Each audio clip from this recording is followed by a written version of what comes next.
हम बीज है, बोलिए हम बीज है।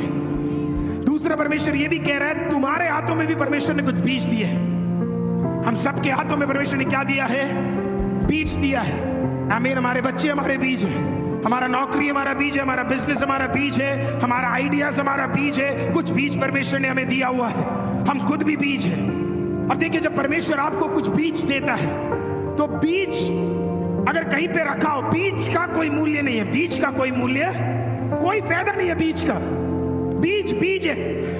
आप उसे 2 करोड़ का बीज हो या 1 लाख का बीज हो या 10 रुपए का बीज हो या 1 रुपए का बीज हो, बीज अगर कहीं पे रखा गया उसका कोई मूल्य नहीं है। उसका मूल्य कब है आप जानते हैं? जब उसे आप मिट्टी में डालते हैं।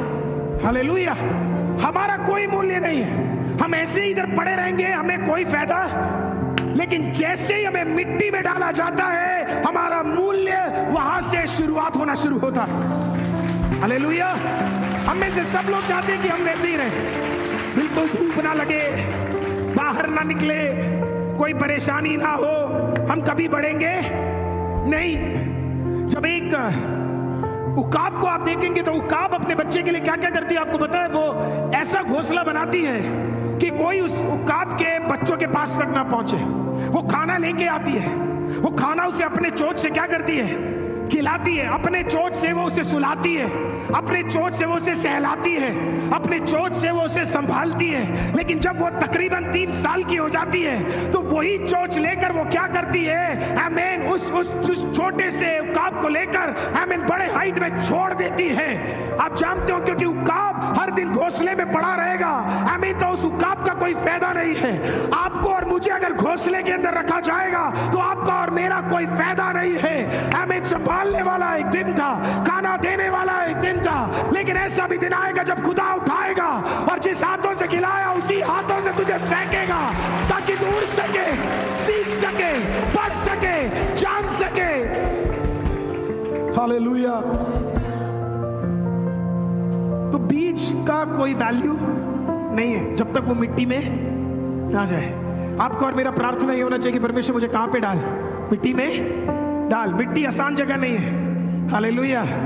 मिट्टी के बाहर रहना बहुत आसान है, मिट्टी के अंदर घुसते ही सब कुछ बदल जाता है। मसीह के बारे में जानना और मसीह जीवन व्यतीत करना दोनों अलग है। हालेलुया। 2 तरीके से आप मसीह जीवन व्यतीत कर सकते हो, एक वचन के अनुसार, दूसरा वचन के ना अनुसार। हालेलुया। वचन के अनुसार अगर आप नियमों का पालन करना शुरू करोगे, आसान नहीं है। फिर आप आराधना के दिन भी घर नहीं बैठ सकते, बारिश होगा तो भी घर नहीं बैठ सकते, धूप होगा तो भी घर नहीं बैठ सकते।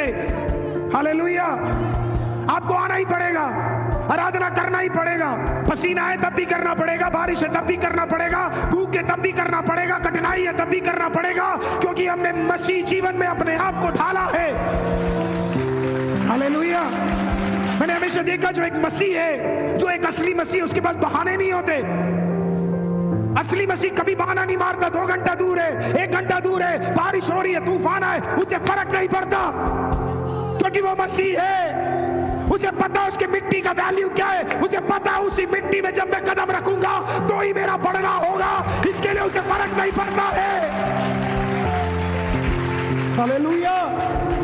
असली मसीह को फर्क नहीं पड़ता, वो बाइबल पढ़ेगा, असली मसीह आराधना करेगा, असली मसीह को हमें जब भी दिक्कत होगा वो परमेश्वर की उपस्थिति में जाएगा।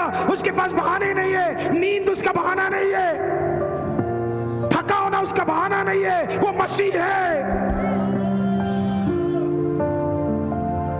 और एक बीज तो कोई भी बन सकता है, पर बीज को जब मिट्टी में डाला जाता है तो उसका असली रंग पता लगता है। परमेश्वर भी उसी के लिए हमें बीज में डालता है, मिट्टी में डालता है, क्योंकि जब तक बीज मिट्टी में नहीं जाएगा, बीज को भी पता नहीं है उसके अंदर से क्या निकलने वाला है। आप में से बहुत लोगों को ये नहीं पता आपके अंदर से क्या निकलने वाला है। हालेलुया। बीज को नहीं पता उसके अंदर से ऑरेंज आने वाला है, बीज को नहीं पता उसके अंदर से एप्पल आने वाला है, बीज को नहीं पता उसके अंदर से कोई और प्लांट आने वाला है। बीज बीज है, बीज को नहीं पता। बीज को पता कब लगता है पता है? जब 6 महीना, 8 महीना, 10 महीने बाद आमीन, जब उसके जड़ मिट्टी को फाड़ कर बाहर निकलता है, तब बीज को समझ आता, ओ माय गॉड, मेरे अंदर क्या छुपा था मुझे नहीं पता। और इनफैक्ट तब भी बीज को नहीं पता लगता है। बीज बीज को सिर्फ इतना पता लगता है मैं एक पौधा था, चलो पता लग गया। बीज को पता कब लगता है पता है? जब वो पौधा आमीन एक बहुत बड़ा पेड़ बन जाता है, तब भी नहीं पता लगता, क्योंकि अभी वो पेड़ किसी के छाए का काम कर रहा है आमीन। लेकिन जब वो पौधा हालेलुया पेड़ बनकर वो पेड़ फल लाता है, तब आमीन, तब बीज को अपना वैल्यू समझ आता है। ओह माय गॉड, इतने दिन मिट्टी से लड़ा, इतने दिन बारिश से लड़ा, इतने दिन गंदगी से लड़ा, इतने दिन परेशानी से लड़ा, अब समझ आया क्यों लड़ा, अब समझ आया यहाँ क्यों था, क्योंकि मेरे अंदर कुछ फल है। हालेलुया, पेड़ का वैल्यू बदल जाता है। और जिस दिन वो आएगा और जब लोग आप में से फल निकाल के आशीषित होंगे, जब आप किसी के लिए दुआ करोगे लोग आशीषित होंगे आमीन। आप किसी का मदद बनोगे, किसी के लिए भलाई बनोगे, किसी के लिए उद्धार का कारण बनोगे, उस दिन आपको समझ आएगा ओ माय गॉड, इसके लिए मैं इतने दर्द से गुजरा, इसके लिए मैं इतनी कठिनाई से गुजरा, इसके लिए मैं इतनी दिक्कतों से गुजरा, इसके लिए मेरे जीवन में इतनी परेशानियां थी। हालेलुया। और बेकार है वो जीवन अगर वो जीवन कभी फल ना दे पाए। वो मसीह जीवन क्या जीवन है? वो तो सिर्फ दिखावा और ढोंग हुआ। अगर वो मसीह जीवन कभी भी फल को लेकर नहीं आया, और खुदा ने खुद कहा जो पेड़ फल नहीं देता वो श्रापित है। हालेलुया।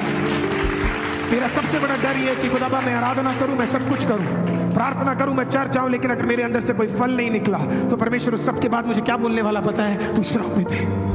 आपका प्रार्थना भी ये होना चाहिए, खुदा मैं जो श्रापित नहीं रहना है, मेरे अंदर से क्या निकलना है? मेरे अंदर से कुछ फल निकलना है, मेरे अंदर से कुछ भलाइयां निकलना है, मेरे अंदर से कुछ आशीषें निकलनी है जो दूसरों के लिए एक भलाई का कारण बन सके।